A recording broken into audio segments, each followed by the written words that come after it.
we had to talk about that Hunter Beyond Greatness. Hunter, I think it's chapter 359 if I'm not mistaken. Y'all see the title in the review, right? My thoughts on how this chapter was quality-wise, altered on some do-all-out status right now. Not to that level, nowhere near that level. But they did alter quite often during this chapter, throughout this chapter. You had people like, I will say this because it needs to be said. Fanboys of Hunter x Hunter are crazy. No, not so much fanboys of Hunter x Hunter. Fanboys of Togashi are ridiculous at times because I know it's another series and this is a review, but I gotta bring it up. I heard people say that this chapter was better than One Piece, and I'm not saying One Piece had a oh my goodness chapter because even in fact Toriko this week, last week was much more hyped than this week. This week brought fire, but it wasn't overwhelming.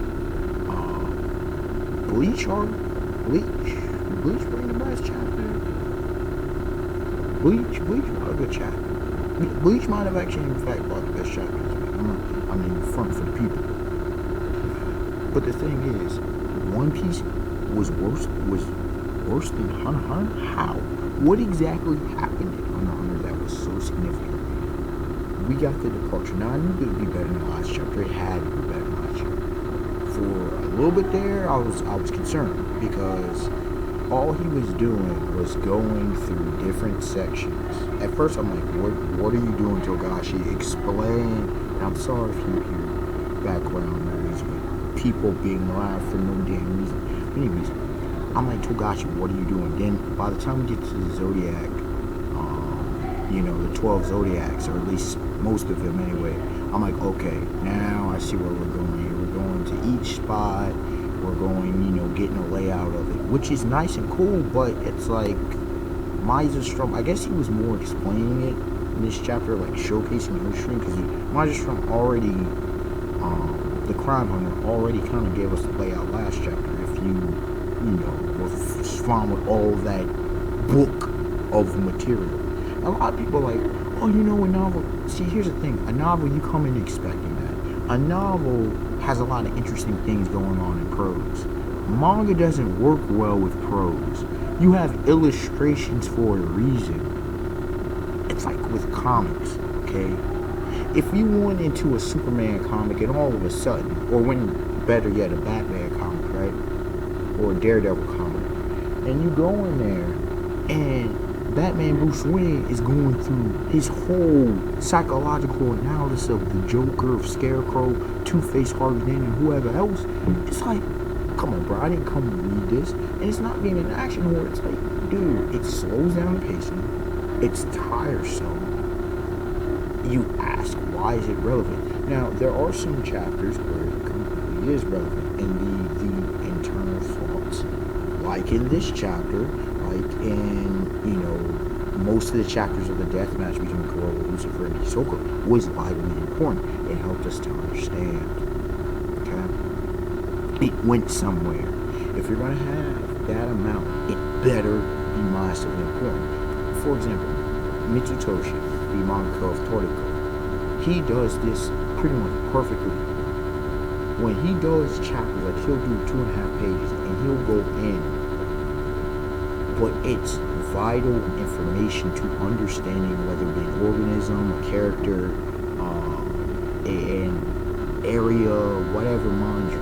He's explaining that, and then we move on to the rest of the chapter and keep things popping. Togashi, unfortunately, trying to get us into like film noir right now. He's gonna change the whole entire atmosphere of the story. I understand, we got Young Don. Shout out to Kaneki Cam once again. Said Tokyo Ghoul, greatness beyond greatness. I understand we got the Young Don Kurapika Kurga. Excuse me, jeez, I can't speak right now. But still, it's like, come on, man. Like, this is annoying. We didn't get that this chapter, which is very good on you, Togashi. Please stop doing that stuff. Like, you make me characters I love, like making them honestly boring. And I don't use the word boring too often or loosely. I don't use it liberally. So when I'm saying boring, ladies and gentlemen, we got a problem. Moving on from there. The chapter's very simple. I mean, really, you have the different sections dealing with the different problems on the different decks being resolved. I remember the dragon dude was like helping act as a judge along with the royal guard on deck 4. Deck 3, you had crime hunter, Miser Strong. Deck 3, in the deluxe suite, you had most of the zodiacs.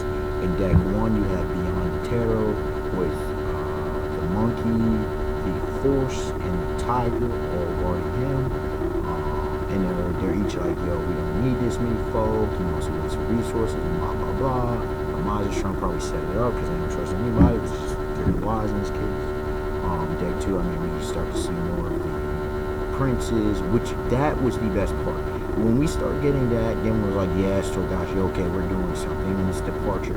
This is what the focus is, and then we're actually starting to get some characterization and some character development amongst these various characters.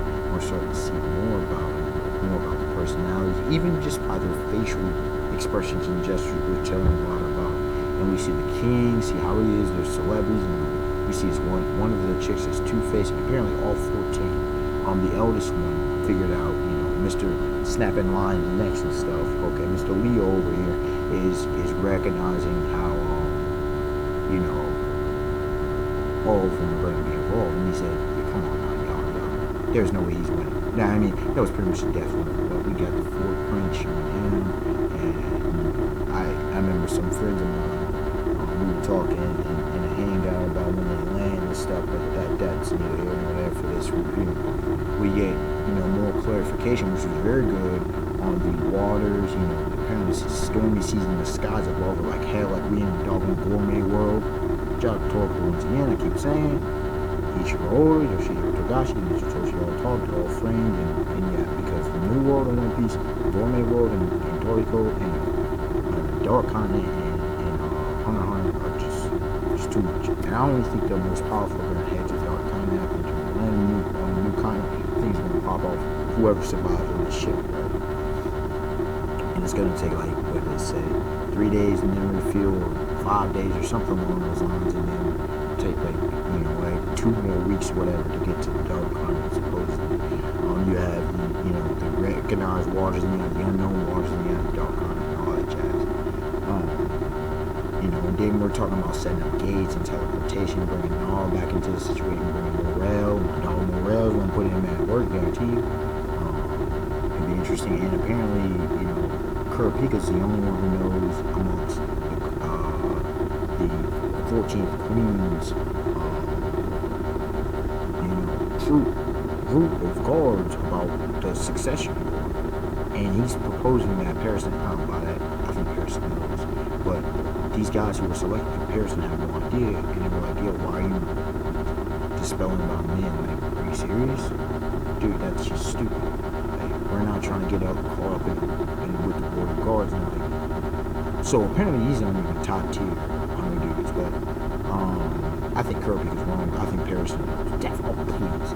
I think all the those tops, you know, Beyond definitely knows. I think Gene Freaks knows. If, you know, Hisoka and Kurolo, and if they don't know, they'll deduce it fairly quickly. So at least half the Zodiacs probably know. We also see a dog chick, you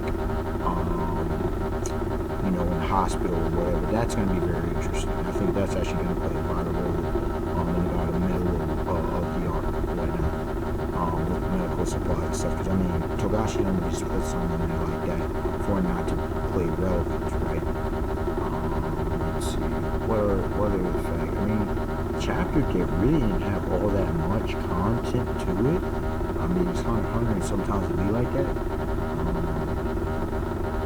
But one last thing I will say is, you know, Kirby did this one men user, and I was thinking of Phantom Troop member or something like that. This one men using the holes in I knew it was instantly men as soon as you saw the body shriveled up like that was men, but these holes like something burrowed it out, draining the life force or something.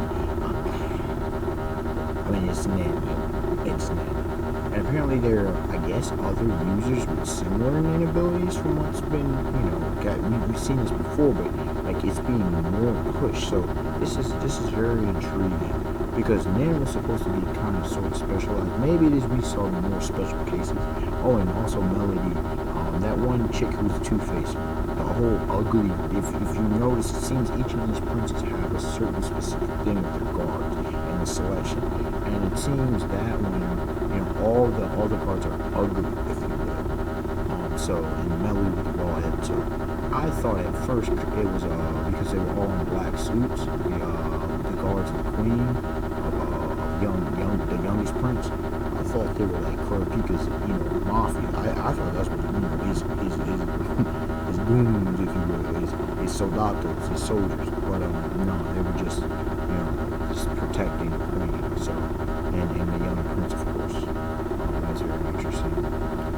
So those things, and I mean, he pulled out a 45. I think it was a 45. Yeah, I think it was a 45. And he said, we're going to reveal the truth. If this thing starts swirling, I might put a hole in it, put a cap on the dome. So that's going to be very interesting to see. Finally was picking up. We had some good cards, but we had some cards that were just like, So overall, I give it it was 6.5. It was a decent chapter. There was nothing, too much to write home about. It was nothing over the top. It gave us some important information, but this is typical beginning of the art for Togashi. He doesn't excel generally at the beginnings of arcs, but as the art progresses, especially as it ends, then we get things popping off very well. And Togashi just does what he masterfully does. So we shall see which angle he takes towards the next chapter. Alright, y'all, have a beautiful day, peace. Oh yeah, can't wait to see what Leo brings to tell, because he will be vital important in this arc sometime.